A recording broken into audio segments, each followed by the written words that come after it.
Why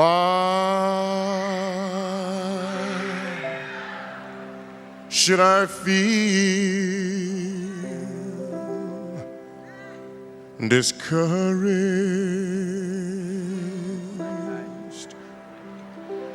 Tell me why.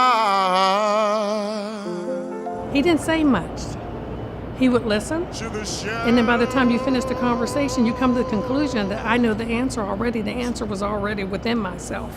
I just needed to talk it through with someone who had a listening ear, who was an expert at what he did, and was someone who was going to tell me if I was off the path where I needed to be. This is a story of a voice, one man's voice, Calvin Goode's voice. Goode was Phoenix's second African-American councilman, a fixture of the Black community. He was a fighter for civil rights, for equality. He was a father, a husband, a mentor. When we talked to people about Calvin Goode, they talked about his voice. So this is a story about a voice, but also about the effects one voice can have on a city. Everyone talked about him he was very soft-spoken. So when you talk about his voice, people always said that.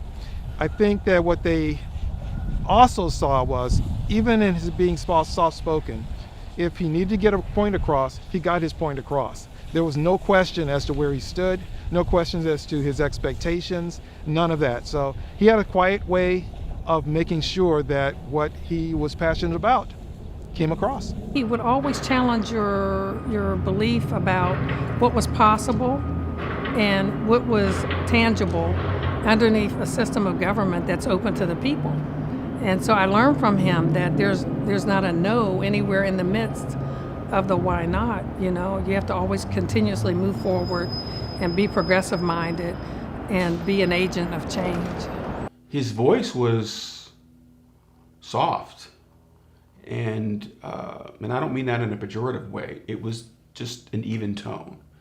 He would speak almost in a whisper. Though when he spoke to a crowd, he would project that voice so that it was louder and so that he was commanding attention to what he was speaking to. But that was his professional intonation, right? So that he could project so people could hear him. But when you were talking to him one-on-one, it was soft, deliberate, thoughtful. You could tell he thought about everything that he was going to say before he said it. But totally different than most politicians. A quiet demeanor, very deliberate in what he had to say, very thoughtful. But you could tell when Calvin Goode spoke up, people listened. He had that kind of power, if you will. When Mr. Calvin Coolidge Goode spoke, we were to wait and listen and then respond by acting upon what he spoke. And even when his voice did raise an octave or two, it wasn't of some blistering, belligerent yell.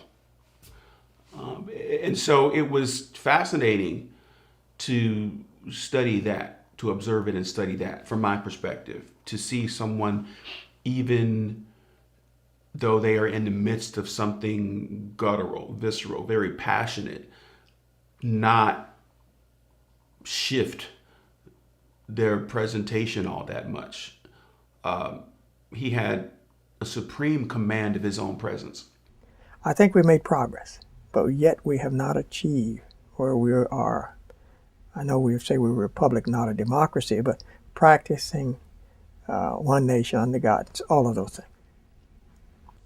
Now, don't get me wrong. I think this is the best country in the world, as far as I know. I don't plan to go anywhere else. But at the same time, I'm constantly trying to be sure that we practice what we preach.